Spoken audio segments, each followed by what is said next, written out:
What if I told you that an ancient prophet witnessed an apocalypse so terrifying that he commanded it to be passed down through every generation forever?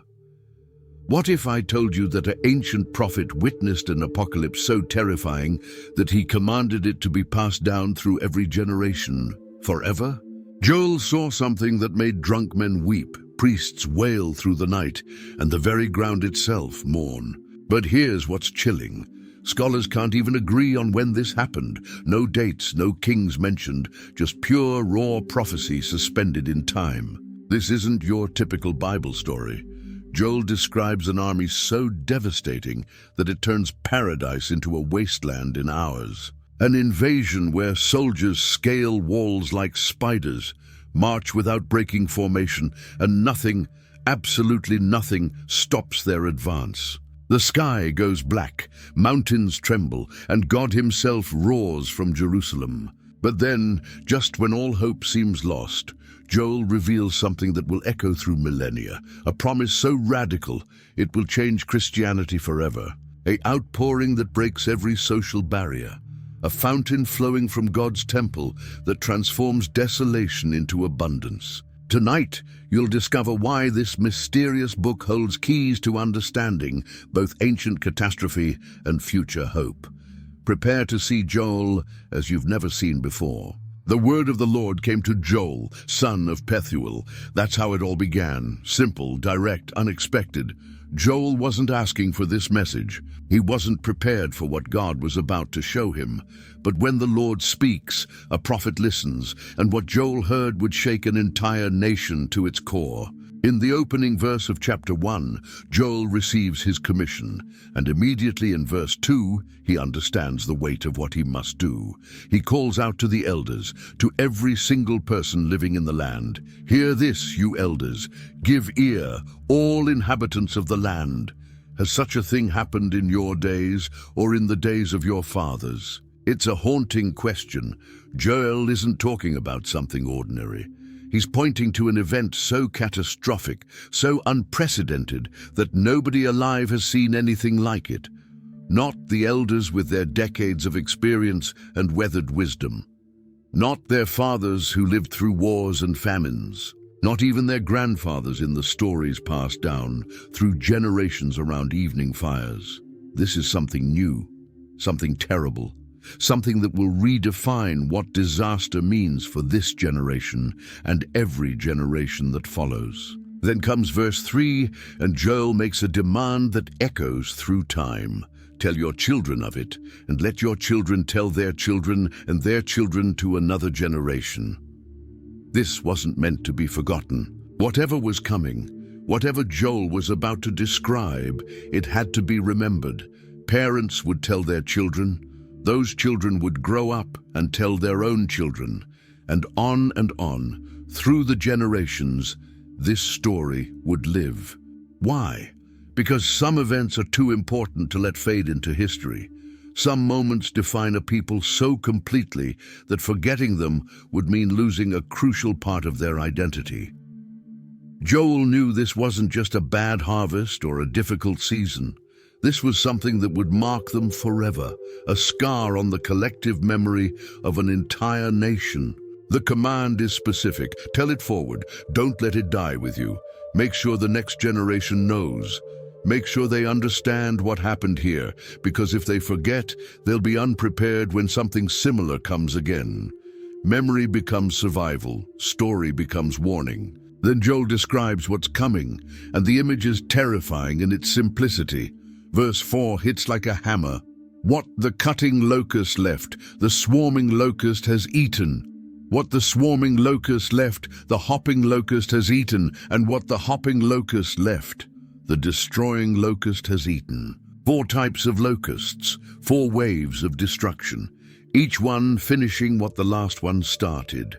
Imagine standing in a field, watching the first swarm descend from the horizon like a dark cloud. They cover everything. The sky darkens with their bodies. The air fills with the sound of millions of wings beating in terrible synchronization. They eat and eat until there's almost nothing left. You think maybe, just maybe, something will survive. Then the second wave arrives. They find what the first missed, the small shoots that escaped notice, the hidden patches that survived the initial assault. Then the third wave comes, more thorough than the previous two. Then the fourth wave descends, and they finish the job with ruthless efficiency. It's complete, it's systematic, it's total devastation. Joel isn't using metaphors here. He's describing an actual locust plague, something the ancient world feared more than almost anything else. Locusts could appear suddenly, in numbers so vast they blocked out the sun. They could strip an entire region of every green thing in a matter of hours.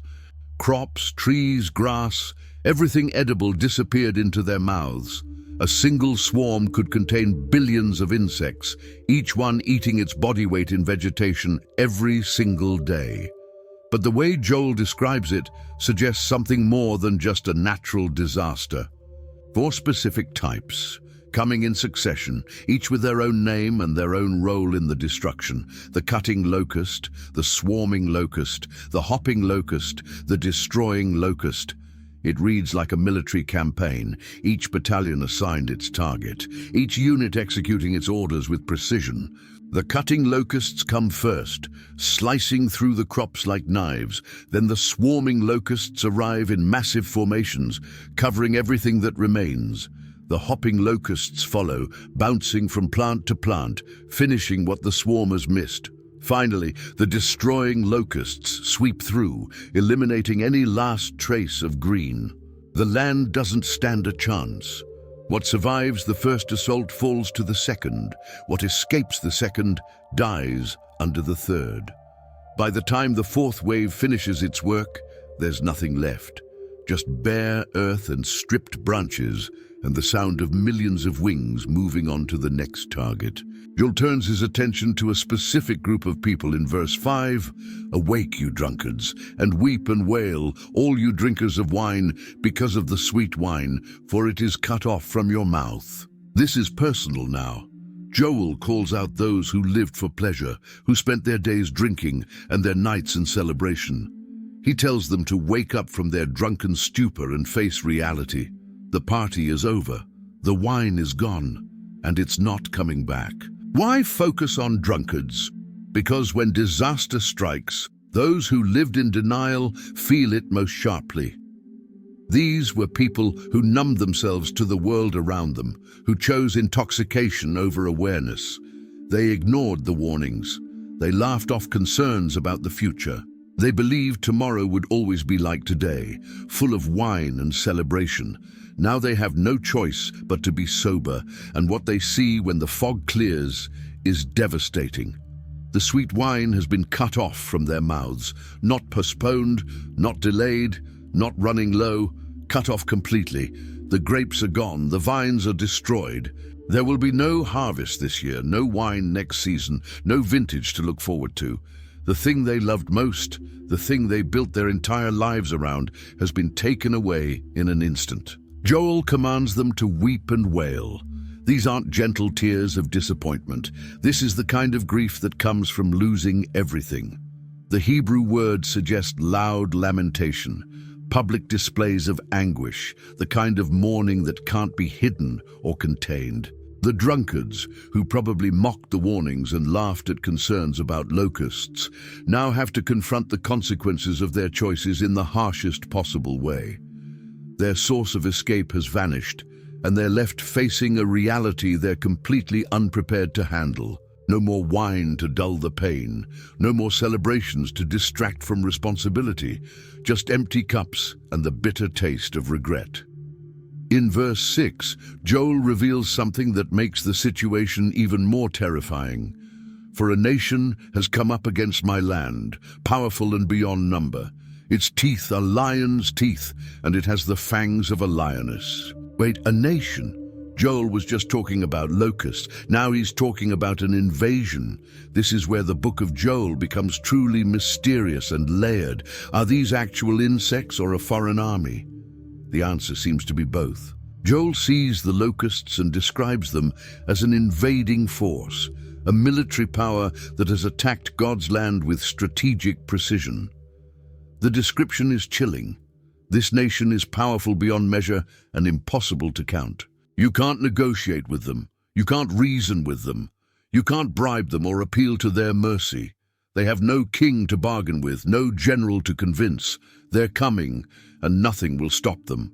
And their teeth, Joel compares them to lions. Lions were the ultimate predator in the ancient world, the top of the food chain, feared by everyone who ventured into the wilderness. A lion's teeth could crush bone with ease. A lioness's fangs could tear through the toughest hide. That's what this invading force possesses, the ability to consume anything in its path, to devour whatever they encounter without effort or hesitation. The phrase, "against my land," is significant. God calls it his land. This isn't just an attack on Judah or Jerusalem or some political territory. It's an assault on divine property. These invaders, whether you see them as insects or armies or both, have entered territory that belongs to the Lord himself. They're not just destroying crops and trees, they're challenging God's authority over his own inheritance. Joel wants everyone to understand the scale of what's happening. This isn't a minor problem that can be fixed with human effort or clever planning. This is an existential threat, a force that operates with the predatory efficiency of nature's most dangerous animals. When lions hunt, they don't stop until they've fed. When this nation invades, they don't stop until everything is consumed. Verse 7 gets specific about what the invaders have done. It has laid waste my vine and splintered my fig tree. It has stripped off their bark and thrown it down. Their branches are made white. The vine and the fig tree, these weren't just any plants in ancient Israel. They represented everything good about life in the Promised Land: prosperity, peace, security, God's blessing made visible. When Scripture talks about sitting under your own vine and fig tree, it's describing the ultimate picture of safety and abundance. Every man resting in the shade of his own trees, eating his own fruit, at peace with his neighbors. These trees took years to mature. A vine might need 5 years before it produced good grapes. A fig tree could take even longer to reach full productivity. They were investments. They were family legacy. A single vine could produce for generations, passed down from grandfather to father to son. Each harvest was a reminder of continuity, of roots that ran deep. Now they're destroyed. Not just damaged or set back a season, laid waste. The invaders didn't simply eat the fruit or strip the leaves. They went further. They stripped the bark from the trunks. They splintered the wood itself. They threw down the branches with contempt. The trees stand white and naked, exposed and dead. Stripping bark from a tree is a death sentence. The bark protects the living tissue underneath, the cambium layer that transports nutrients from roots to branches. Without it, the tree can't feed itself. It can't heal from wounds. It can't survive even if water returns. What Joel describes isn't a temporary setback that a good season could fix. It's permanent destruction. These trees won't recover. New ones will have to be planted, and it will take years, perhaps decades, before they produce again. The image of white branches is haunting. Normally, wood darkens as it dies and weathers, but freshly stripped wood, exposed to the sun for the first time, turns pale white. It's like looking at bones. The skeleton of what used to be living and green and fruitful, now bleached and lifeless. Every family seeing their fig tree like this would understand they're looking at years of hardship ahead, years of buying fruit from others, years of explaining to their children what used to grow in their own yard. Joel makes it personal by saying, "my vine and my fig tree." He's speaking from God's perspective. These aren't just any trees. They're God's trees, planted in God's land, meant to feed God's people. Their destruction is an offense against heaven itself. In verse 8, Joel shifts the tone with a striking image. Lament like a virgin wearing sackcloth for the bridegroom of her youth. This is one of the most emotionally powerful comparisons in the entire book. Picture a young woman, engaged to be married, full of hope and dreams about her future. She's planned her life around this man. She's imagined their home, their children, growing old together. Then suddenly, without warning, her fiancé dies. Maybe in an accident, maybe in battle, maybe from illness. It doesn't matter how. What matters is that he's gone, and with him, all her dreams. She dresses in sackcloth, the rough, uncomfortable fabric worn during mourning, and grieves for the life she'll never have. She's not mourning what was, but what should have been. That's the level of sorrow Joel is describing. That's the depth of loss he's pointing to. Then verse 9 delivers the reason for such profound grief. The grain offering and the drink offering are cut off from the house of the Lord. The priests mourn, the ministers of the Lord. The temple service has stopped, not by choice, not because of sin or negligence or priestly laziness, but because there's literally nothing to offer. The grain offering required fine flour and oil. The drink offering required wine. All of these came from harvests. Wheat for flour, olives for oil, grapes for wine. With the fields destroyed by locusts, there are no harvests. With no harvests, there are no raw materials. With no raw materials, there are no offerings. With no offerings, the priests can't perform their sacred duties.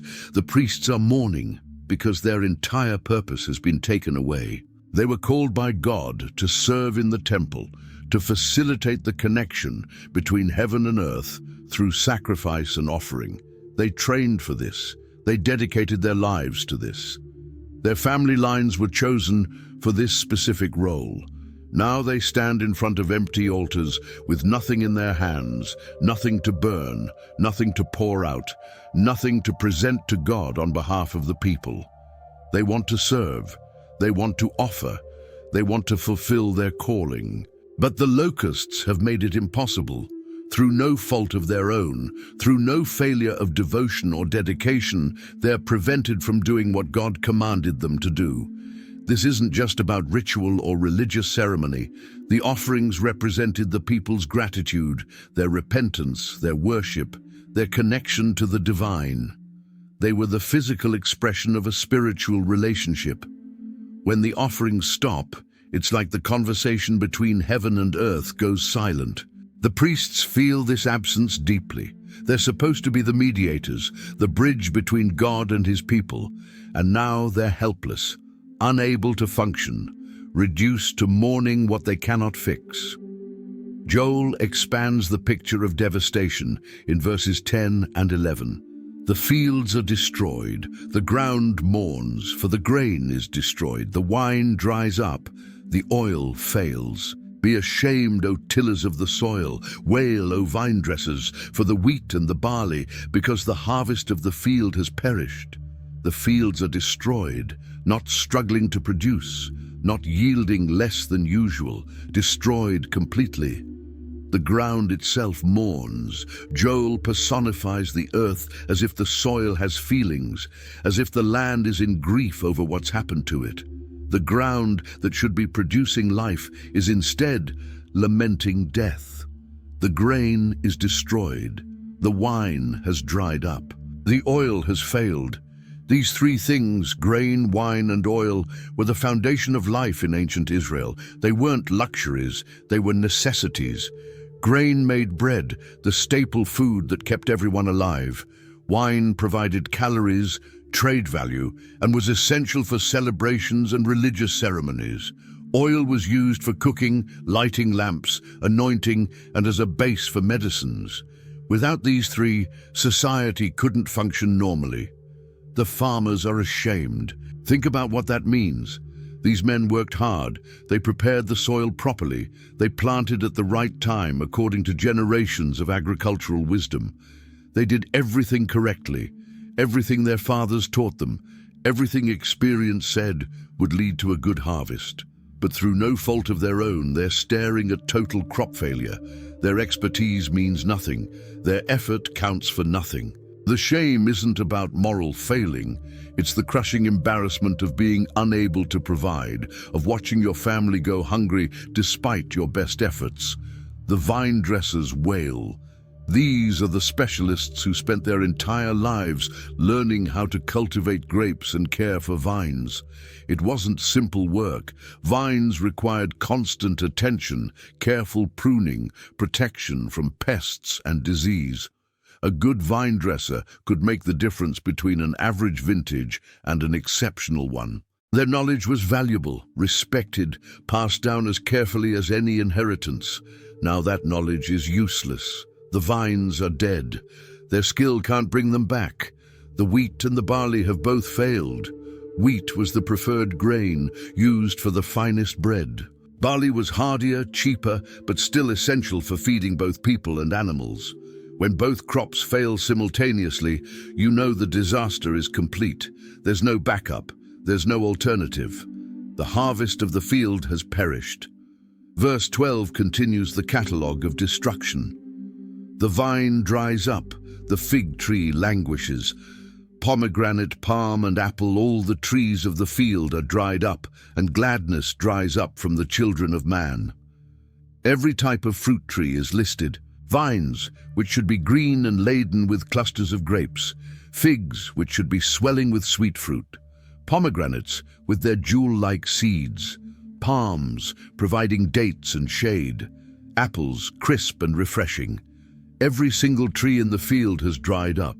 The locust plague didn't discriminate.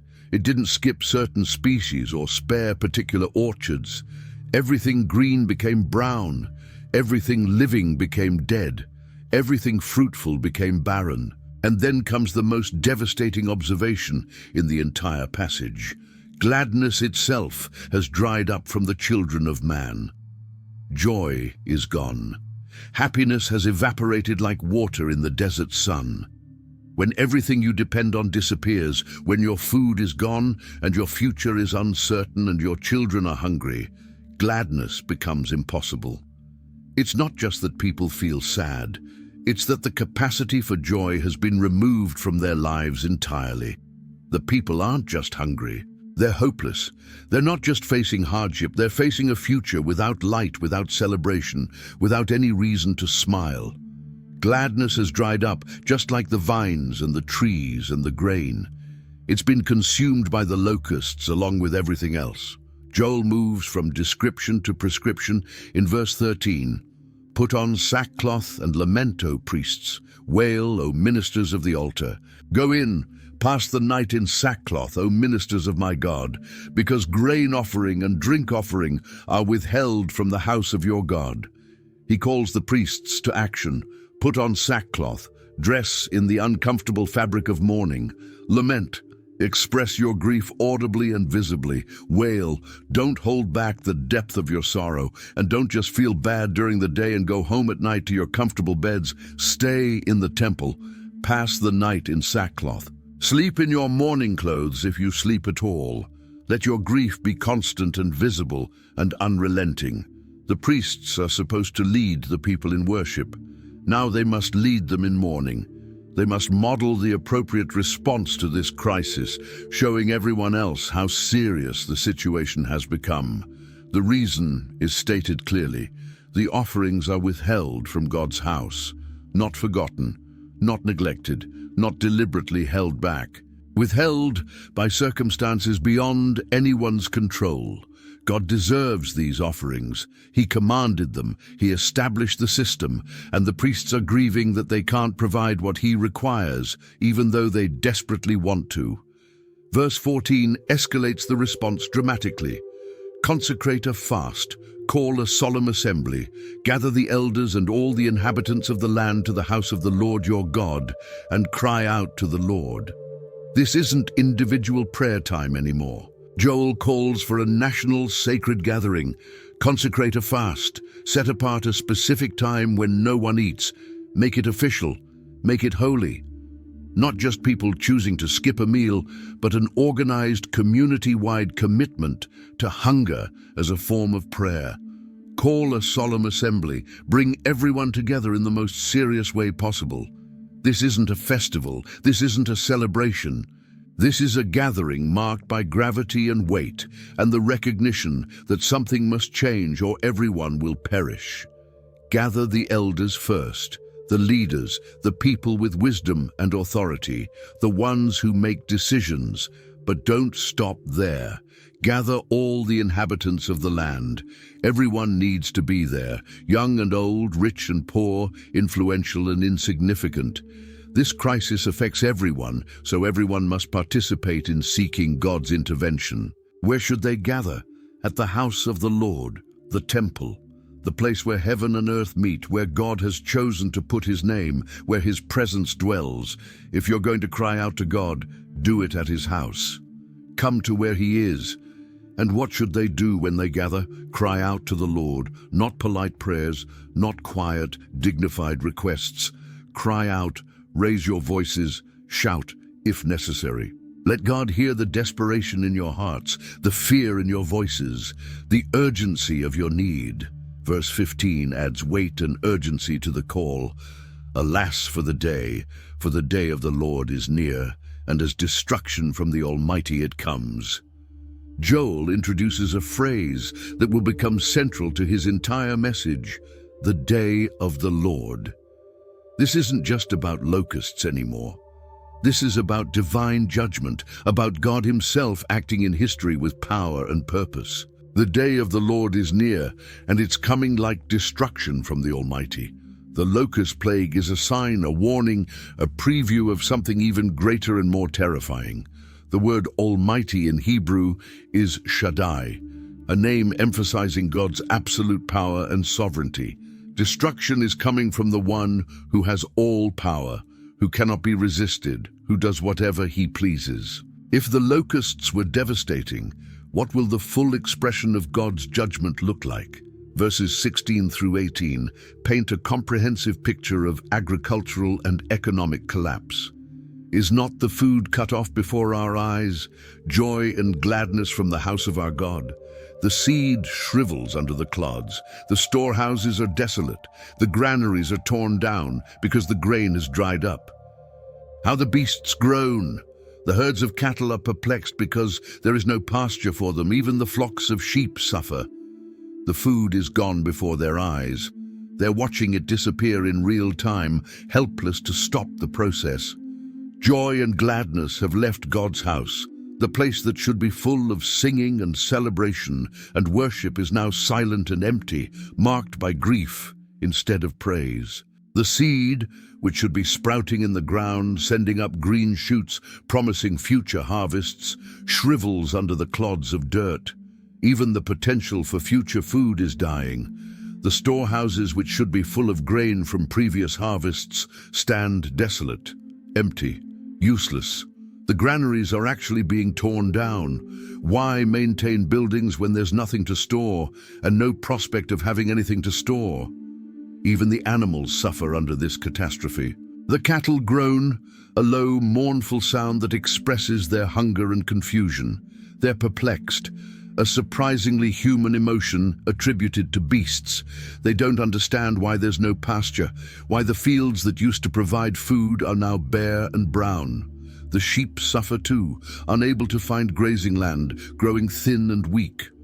Nobody is exempt from this disaster. Human and animal alike feel the weight of the devastation. The locusts didn't just attack crops, they destroyed the entire ecosystem, eliminating food sources for every living thing. Verse 19 shows Joel himself entering into prayer. To you, O Lord, I call, for fire has devoured the pastures of the wilderness, and flame has burned all the trees of the field. Joel doesn't just tell others to pray, he demonstrates it. He calls directly to the Lord, modeling the behavior he's been commanding. And he describes the destruction in terms of fire, whether this is literal fire following the drought or the burning sensation of extreme heat, or a metaphor for the consuming nature of the locusts. The effect is the same. Everything is consumed as if by flames. The pastures of the wilderness are devoured. Even the wild places, the areas outside human cultivation, have been destroyed. The trees of the field are burned. Nothing green remains anywhere. Verse 20 concludes this devastating chapter. Even the beasts of the field pant for you, because the water brooks are dried up, and fire has devoured the pastures of the wilderness. The wild animals are panting, thirsty, exhausted, desperate for relief. The water brooks have dried up completely. Even the wilderness, which should have some water sources, offers nothing. The animals are reaching out to God instinctively, crying out in the only way they know how. Their suffering is a prayer in itself. If even the beasts are seeking the Lord, if even the animals are panting after God in their distress, how much more should his people cry out to him? How much more should those made in his image turn to him in their crisis? The animals show humans what the proper response should be. Not resignation, not despair, but desperate seeking after the only one who can help. Chapter 2 opens with an urgent command in verse 1. Blow a trumpet in Zion, sound an alarm on my holy mountain. Let all the inhabitants of the land tremble, for the day of the Lord is coming. It is near. A trumpet blast pierces the air. This isn't a call to worship or a signal for celebration. This is an alarm, the kind of sound that makes your blood run cold, that tells you danger is coming and you need to act now. Joel commands someone to blow the shofar, the ram's horn trumpet used in ancient Israel for warnings and emergencies. Where should this alarm sound? In Zion, on God's holy mountain. This is Jerusalem, the city of God, the place where his temple stands. If danger is coming even to the holy mountain, then nowhere is safe. If Zion needs to hear an alarm, then every corner of the land is at risk. The result of this trumpet blast should be trembling, not mild concern, not cautious attention. Trembling. Every inhabitant of the land should shake with fear when they hear this sound, because what's coming is beyond anything they can handle on their own. Why the alarm? Because the day of the Lord is coming, and it's near. Not far off in some distant future, not something that might happen eventually. It's near, it's approaching, it's almost here. The time for casual response has passed. The moment for urgency has arrived. Verse 2 describes this day with vivid imagery. A day of darkness and gloom, a day of clouds and thick darkness. Like blackness there is spread upon the mountains a great and powerful people. Their like has never been before, nor will be again after them through the years of all generations. This is a day of darkness and gloom. The sun doesn't shine, light doesn't break through. Clouds cover everything with thick darkness that you can almost feel pressing down on you. It's spreading across the mountains like blackness itself has physical form, covering the high places, engulfing everything in shadow. And in that darkness comes a great and powerful people, an army, a force. Their like has never been before, not in any war the elders remember, not in any story their fathers told. And their like will never be again after them, through all the years of all generations. This is unique. This is unprecedented. This is a once-in-history event that will never be repeated. Verse 3 reveals what this army does as it moves. Fire devours before them, and behind them a flame burns. The land is like the Garden of Eden before them, but behind them a desolate wilderness, and nothing escapes them. Picture the scene. Before this army arrives, fire devours everything in its path. It's like a wave of destruction moving ahead of them, preparing the way. Behind them, flames burn continuously. They leave nothing but scorched earth and smoke. The contrast is stark and painful. The land before them is like the Garden of Eden, beautiful, green, full of life and abundance. Everything is growing and healthy and perfect, the way God intended creation to be. Then the army passes through, and behind them lies a desolate wilderness. Everything that was green turns brown. Everything living becomes dead. Everything beautiful becomes ugly, and nothing escapes them. Not a single plant, not a single tree, not a corner of land or a hidden valley. Their destruction is total and complete. Whatever they touch dies. Whatever they pass through ends. Verse 4 describes what these invaders look like. Their appearance is like the appearance of horses, and like war horses they run. They look like horses, powerful, fast, built for warfare. When you see them coming, you think of cavalry. of mounted warriors charging into battle. They have that same sense of strength and speed and unstoppable momentum. Like war horses they run, covering ground with frightening speed, moving as a single force toward their target. Verse 5 adds to the terrifying picture. As with the rumbling of chariots, they leap on the tops of the mountains, like the crackling of a flame of fire devouring the stubble, like a powerful army drawn up for battle. The sound they make is like chariots rumbling across rough ground, a deep, continuous noise that shakes the earth and fills the air with menace. They leap on the tops of the mountains, somehow able to scale heights that should be impossible, moving over terrain that should slow them down. The sound also resembles fire crackling through dry stubble, that sharp, rapid sound of flames consuming dead grass, spreading quickly, impossible to control. And like a powerful army, drawn up for battle, they're organized, ready, positioned for maximum impact. This isn't a disorganized mob. This is a military force, operating with precision and purpose. Verse 6 reveals the effect this army has on people. Before them, peoples are in anguish, all faces grow pale.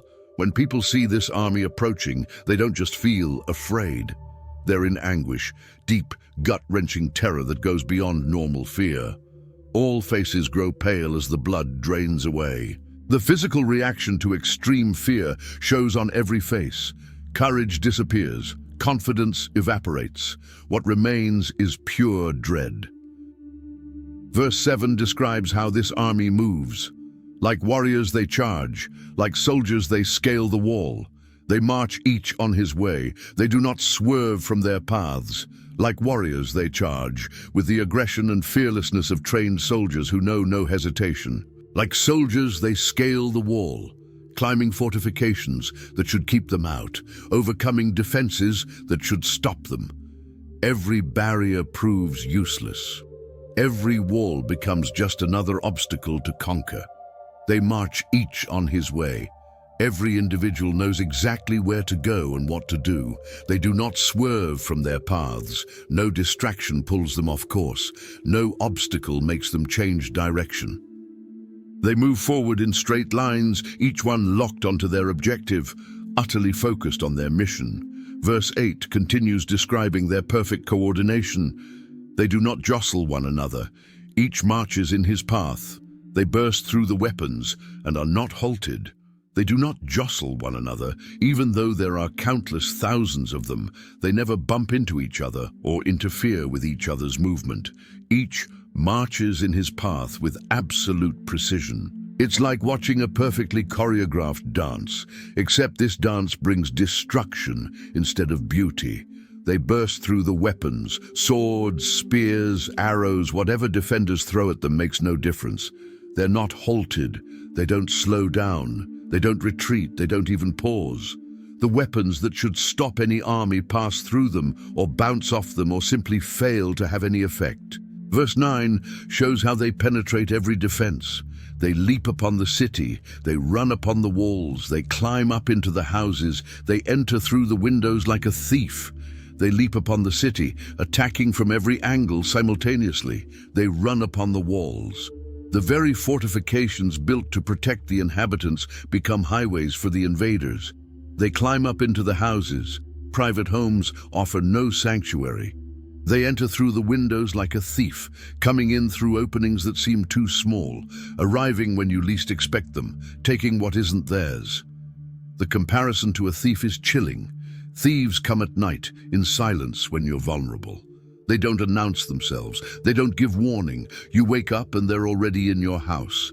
That's how this army operates. Sudden, invasive, violating every space that should be safe. Verse 10 reveals that creation itself responds to this invasion. The earth quakes before them, the heavens tremble, the sun and the moon are darkened, and the stars withdraw their shining. The earth quakes before them, the ground shakes under the weight of their advance. Earthquakes announce their arrival, as if the planet itself is recoiling from what's coming. The heavens tremble. Even the sky responds with fear, shaking at the sight of this terrible army. the sun and the moon are darkened. The two great lights that God placed in the heavens to govern day and night both go dark. The sun stops shining, the moon gives no light.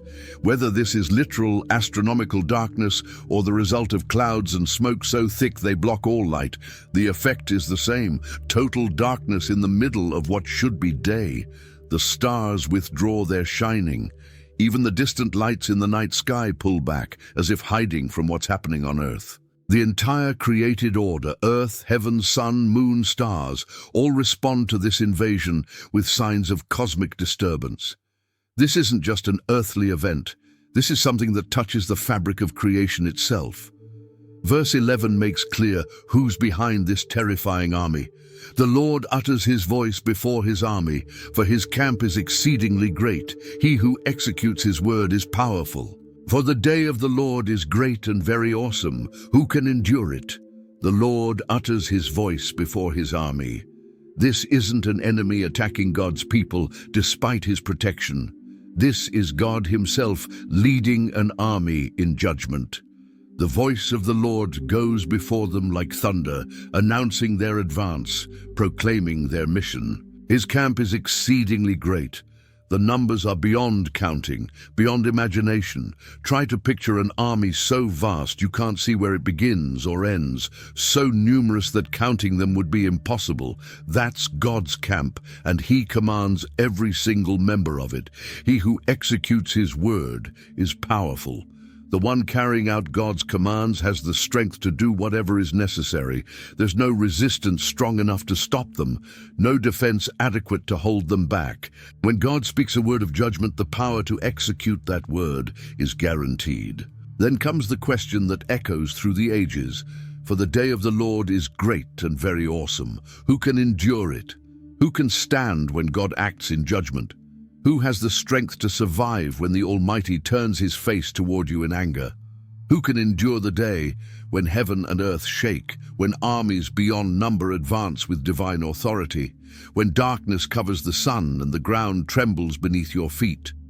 The question hangs in the air, unanswered, because the answer is obvious. No one can endure it through their own strength. No one can stand in their own power. No one can survive God's judgment by their own merit. The question isn't really asking for information. It's forcing everyone who hears it to face their complete helplessness before God. But then, in the midst of all this terror and darkness and unstoppable judgment, verse 12 offers hope. Yet even now, declares the Lord, return to me with all your heart, with fasting, with weeping, and with mourning. Even now, after everything that's been described, after the army and the darkness and the cosmic upheaval, after the locusts and the devastation and the terror, even now, in this moment when judgment seems certain and destruction inevitable, God offers a way back. Return to me, he says, not to religion, not to rituals, not to better behavior or renewed effort. Return to me, to relationship, to the person of God himself. Come back to the one you've walked away from. How should they return? With all your heart, not half-heartedly, not with divided loyalties, not with one foot in and one foot out. All your heart means complete commitment, total devotion, holding nothing back. With fasting, deliberately choosing hunger to show that you value God more than food, that seeking him matters more than satisfying your physical needs. With weeping, tears that show genuine sorrow, real grief over what you've done and who you've become. With mourning, the kind of deep sadness that comes from recognizing loss, from seeing clearly what sin has cost you. Verse 13 adds a crucial clarification. And rend your hearts and not your garments. Return to the Lord your God, for he is gracious and merciful, slow to anger and abounding in steadfast love, and he relents over disaster. Rend your hearts and not your garments. In ancient Israel, tearing your clothes was a sign of grief and repentance. You'd grab your robe at the collar and rip it down the front, exposing your chest, showing everyone that you were in mourning. But God says that's not what he wants. Don't tear your clothes, Tear your hearts. What does it mean to rend your heart? It means breaking open your inner self before God. It means letting Him see the real you, the parts you hide from others, the thoughts you're ashamed of, the desires you know are wrong. It means genuine internal change, not just external displays. External actions without internal reality mean nothing to God. You can tear 1,000 garments and it won't matter if your heart remains hard. You can wear sackcloth every day, and it won't change anything if your heart stays unchanged. God sees past the performance to what's actually happening inside. Return to the Lord your God. Notice the possessive. He's not just any God. He's your God, the one who made you, who knows you, who has a relationship with you. And here's why you should return, for He is gracious and merciful, slow to anger, and abounding in steadfast love. Gracious, He gives good things you don't deserve. Merciful, He doesn't give you the bad things you do deserve.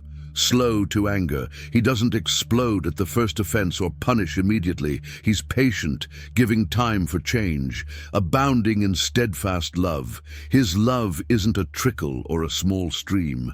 It's abundant, overflowing, never-ending. The Hebrew word is hesed, covenant love that remains loyal even when the other person doesn't deserve it. And He relents over disaster. When people genuinely turn back to Him, God changes His mind about the punishment He was planning to send. He's not locked into judgment. He's not forced to punish. He can and will show mercy when hearts truly change. Verse 14 adds a note of hope and possibility. Who knows whether He will not turn and relent and leave a blessing behind Him, a grain offering and a drink offering for the Lord your God? Who knows? Maybe God will turn from His anger. Maybe He will relent from the disaster. Maybe instead of leaving destruction, He'll leave a blessing, enough harvest to provide grain offerings and drink offerings again. Maybe the priests will have something to offer. Maybe the temple service will resume. Maybe life will return to normal. The who knows isn't uncertainty about God's character. It's humility about deserving His mercy. Nobody can demand that God show mercy. Nobody can claim they deserve another chance. But based on who God is, gracious, merciful, slow to anger, abounding in love, there's hope. There's possibility. There's a reason to return. Verse 15 repeats the command from chapter 1, but now with new urgency and context. Blow the trumpet in Zion, consecrate a fast, call a solemn assembly. Blow the trumpet in Zion, the same alarm that warned of judgment now becomes a call to repentance. The same instrument that announced terror now summons people to hope. Consecrate a fast, set apart a sacred time of going without food to seek God. Call a solemn assembly, gather everyone together in seriousness and gravity. Verse 16 specifies exactly who should come. Gather the people, consecrate the congregation, assemble the elders, gather the children, even nursing infants. Let the bridegroom leave his room and the bride her chamber. Gather the people, all of them, not just the religious ones or the leaders. Consecrate the congregation. Set apart the entire community as holy for this purpose. Assemble the elders, bring the wise ones, the decision makers, those with authority and experience. But don't stop there. Gather the children, not just adults who understand theology, but children who may not fully grasp what's happening. Even nursing infants should be brought. Babies too young to walk or talk, infants still dependent on their mothers for milk. Bring them all. This is radical. Children were often excluded from serious religious gatherings. Infants especially would be considered too young to participate meaningfully. But God says, bring them anyway. This crisis is so serious, this need so urgent, that even babies need to be present. Every single person in the community, from the oldest elder to the newest infant, must be part of this assembly. Let the bridegroom leave his room and the bride her chamber. This is perhaps the most striking command. A bridegroom in his room with his new bride was exempt from almost every obligation in ancient Israel. Newlyweds were given time to establish their marriage without interference. But not now. Even the groom on his wedding night must leave his bride and come to the assembly. Even the bride must leave her chamber. No exception is permitted. No one gets to stay home. Verse 17 describes where they should go and what they should do. Between the vestibule and the altar, let the priests, the ministers of the Lord, weep and say, "Spare your people, O Lord, and make not your heritage a reproach, a byword among the nations." Why should they say among the peoples, "Where is their God?" Between the vestibule and the altar, this is a specific location in the temple, the space between the entrance hall and the altar of sacrifice. It's a sacred space, a place where priests would stand to perform their duties. Now it becomes a place of intercession. Let the priests weep there. Let the ministers of the Lord cry openly, showing their grief and desperation. And let them pray a specific prayer. Spare your people, O Lord. Notice what they call Israel, your people. Not our nation or this community or the inhabitants of Judah. Your people. They belong to you. They're yours by creation, by covenant, by choice. Spare what belongs to you. Make not your heritage a reproach. Israel is God's inheritance, his special possession. Don't let them become a reproach, something people point to with scorn and mockery. Don't let them become a byword among the nations, a negative example, a cautionary tale, a joke that other countries tell. Why should they say among the peoples, "Where is their God?" This is the heart of the prayer. If Israel is destroyed, if God's people are completely wiped out, if judgment is total and final, what will the surrounding nations say? They'll mock. They'll question. They'll say, "Where is their God? If he was so powerful, why couldn't he save them? If he loved them so much, why did he let them be destroyed?" The priests are appealing to God's reputation, to his glory among the nations. Not because they think they deserve rescue, but because God's name is at stake. If his people perish, his name will be dishonored among those who don't know him. The prayer is essentially, "Save us not because we deserve it, but because your name deserves to be honored. Save us so the nations will know you are real, you are powerful, you are faithful to your people." Everything changes in verse 18 of chapter 2. Then the Lord became jealous for his land and had pity on his people. After all the devastation, after all the terror, after all the darkness and judgment, something shifts in God's heart. He becomes jealous for his land, not jealous in the petty human sense, but with a fierce, protective love. This is his land. These are his people, and he will not let them be destroyed or mocked forever. He had pity on his people. The Hebrew word suggests deep compassion, the kind of feeling a parent has for a suffering child. God looks at his people in their misery and feels moved to act on their behalf. Their prayers reached him, their repentance mattered, their tears were not ignored. Verse 19 shows God's immediate response. The Lord answered and said to his people, "Behold, I am sending to you grain, wine, and oil, and you will be satisfied with them, and I will no more make you a reproach among the nations." God answers. He doesn't leave them wondering. He doesn't make them wait in uncertainty. He speaks directly to his people with a promise. "Behold, pay attention to what I'm about to do. I am sending to you grain, wine, and oil." Remember these three? They were destroyed by the locusts. They disappeared completely. The fields were bare, the vines were dead, the olive trees were stripped. But now God promises to send them back, not just a little, enough that you will be satisfied, enough to fill your stomachs and your storehouses, enough to restore what was lost. "And I will no more make you a reproach among the nations. The mockery will stop. The shame will end. Other nations won't point at Israel and laugh anymore. God's reputation and Israel's dignity will both be restored." Verse 20 gets specific about one particular enemy.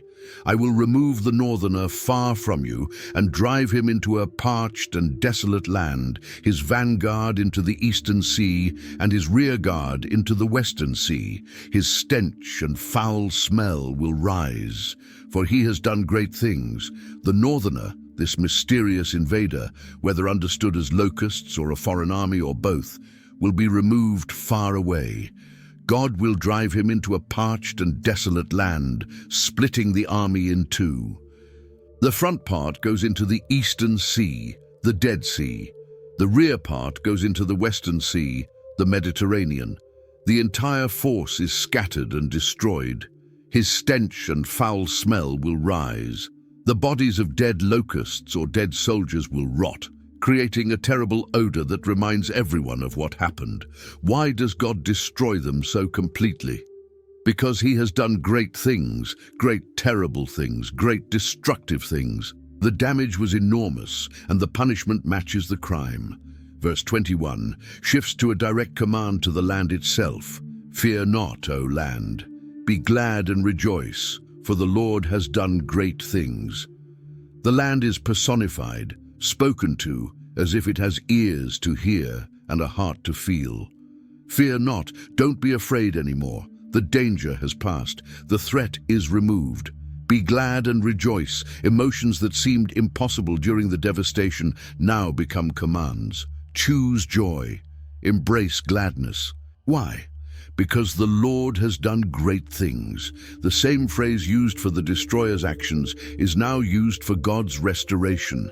The enemy did great things of destruction. God does great things of salvation. One set of great things cancels out the other and goes far beyond.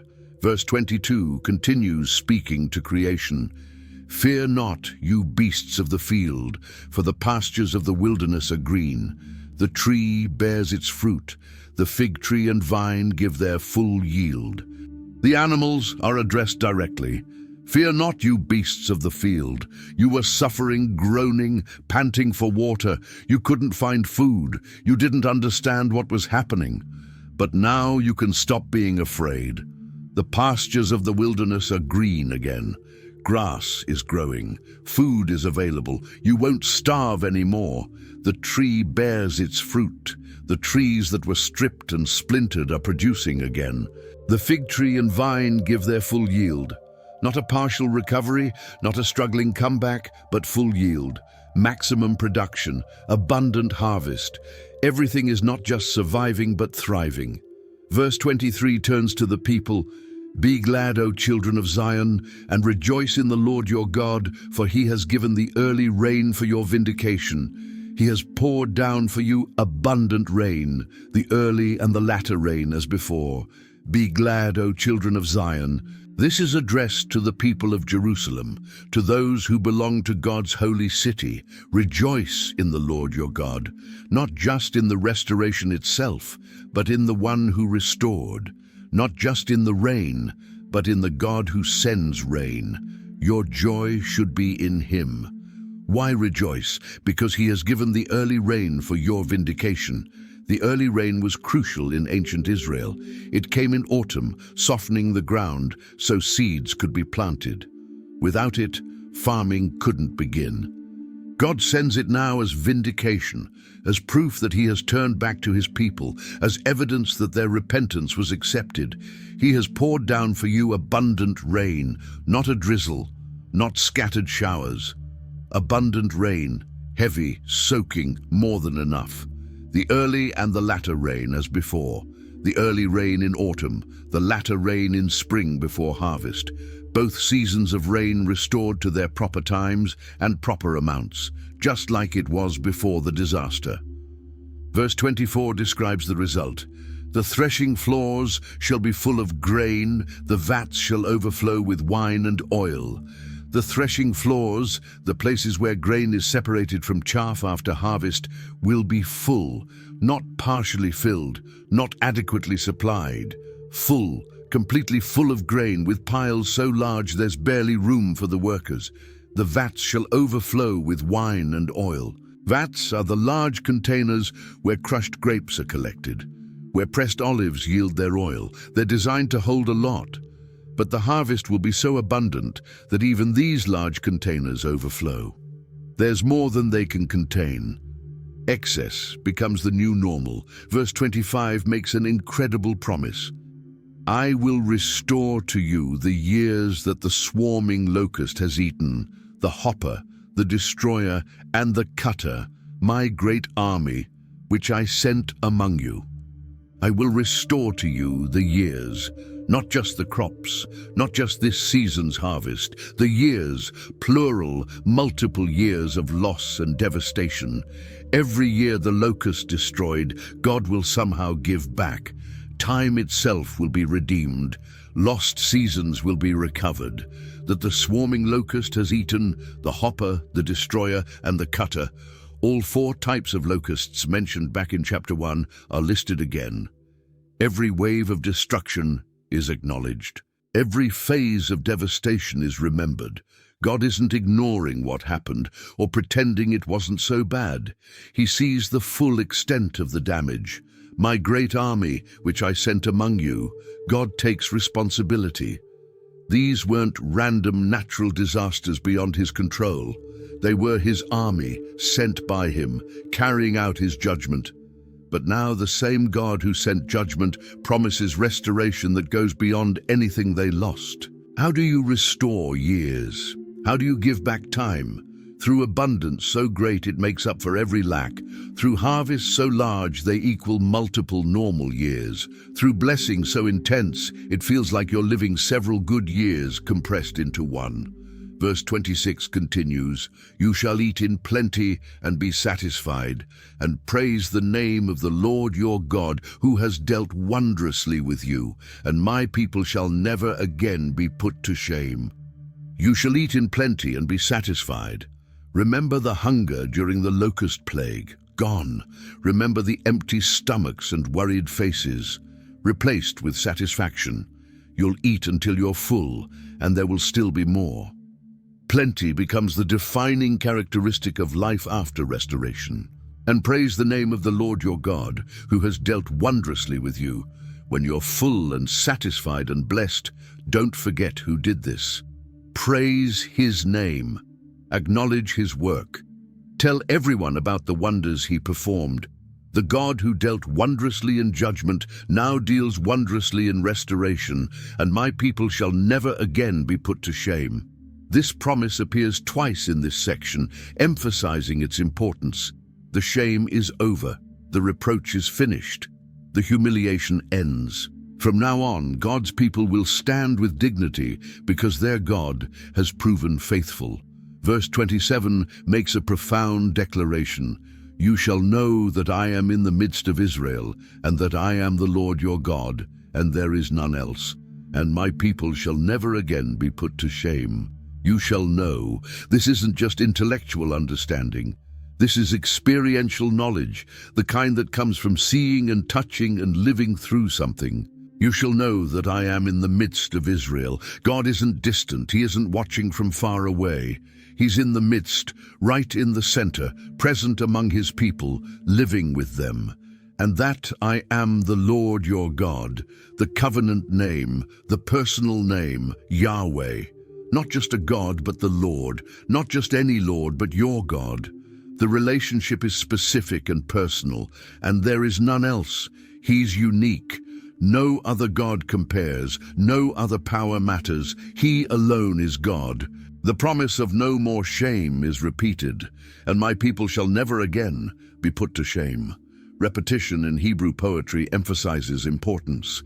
This matters deeply to God, that his people would live without shame, that their dignity would be secure, that their reputation would be protected. Verse 28 of chapter 2 introduces something completely new.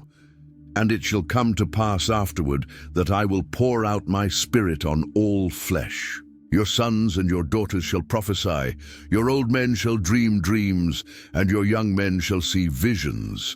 And it shall come to pass afterward, after the restoration, after the rain returns, after the harvests are abundant, after shame is removed, then something else happens, something even more remarkable than physical restoration. I will pour out my spirit on all flesh. not just on priests, not just on prophets, not just on kings or special religious people.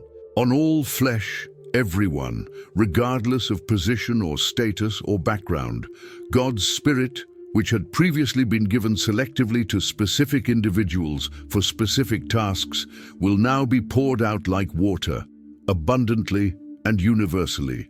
Your sons and your daughters shall prophesy. Both genders will speak God's words.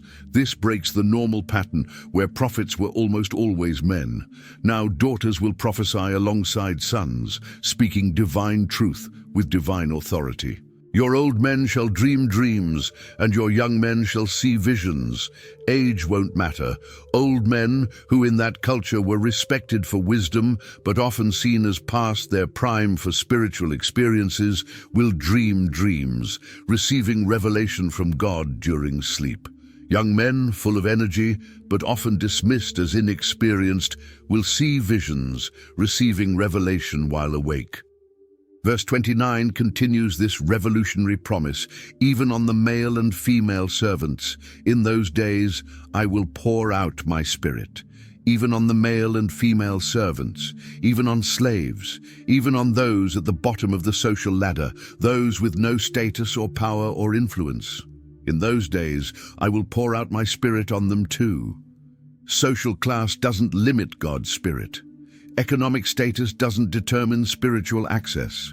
Everyone, from the highest to the lowest, receives the same outpouring. This is radical. This is unprecedented. This changes everything about how people relate to God and how they relate to each other. When the Spirit is on everyone, old hierarchies break down.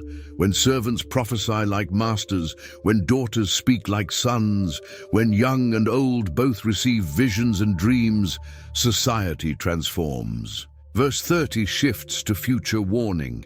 And I will show wonders in the heavens and on the earth, blood and fire and columns of smoke. God will show wonders, supernatural signs that grab attention and communicate divine messages in the heavens, in the sky above, on the earth, on the ground below. Both realms will display these signs, blood and fire and columns of smoke. Blood suggests violence and death. Fire speaks of judgment and destruction. Columns of smoke rising high into the air create visible markers that everyone can see from miles away. These aren't subtle hints. These are dramatic, unmistakable signs that something significant is happening. Verse 31 describes cosmic changes. The sun shall be turned to darkness and the moon to blood before the great and awesome day of the Lord comes.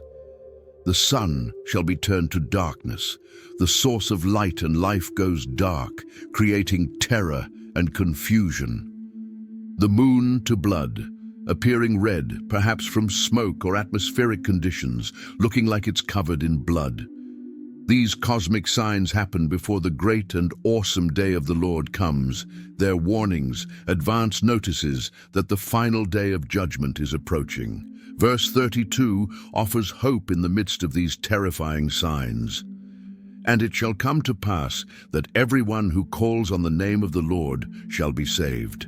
For in Mount Zion and in Jerusalem there shall be those who escape, as the Lord has said, and among the survivors shall be those whom the Lord calls. Everyone who calls on the name of the Lord shall be saved. Not everyone who lives perfectly, not everyone who never makes mistakes, everyone who calls, who cries out, who seeks, who asks for help. Calling on God's name becomes the dividing line between salvation and destruction. For in Mount Zion and in Jerusalem there shall be those who escape. Even during judgment there will be survivors. God always preserves a remnant, always saves some, always ensures that his purposes continue. As the Lord has said, this is according to divine promise, not human achievement. And among the survivors shall be those whom the Lord calls. There's a mystery here. People call on God's name, and God calls people to himself. Both divine calling and human response play a role. The survivors are those God chooses and those who choose God. Chapter 3 begins with a time marker in verse 1. For behold, in those days and at that time, when I restore the fortunes of Judah and Jerusalem, I will gather all the nations and bring them down to the valley of Jehoshaphat, and I will enter into judgment with them there on behalf of my people and my heritage Israel, because they have scattered them among the nations and have divided up my land. In those days and at that time, when restoration happens, when the Spirit is poured out, God will gather all the nations to the valley of Jehoshaphat, which means Yahweh judges. I will enter into judgment with them there. God himself becomes the judge, acting on behalf of my people and my heritage Israel. Why? Because they scattered God's people among the nations and divided up his land. Verse 3 gives specific charges, and have cast lots for my people, and have traded a boy for a prostitute, and have sold a girl for wine and have drunk it. They gambled with human lives, traded children for pleasure and alcohol, treating God's people like worthless objects. Verses 4 through 6 address specific regions. What are you to me, O Tyre and Sidon, and all the regions of Philistia? Are you paying me back for something? If you are paying me back, I will return your payment on your own head swiftly and speedily. For you have taken my silver and my gold, and have carried my rich treasures into your temples. You have sold the people of Judah and Jerusalem to the Greeks in order to remove them far from their own border.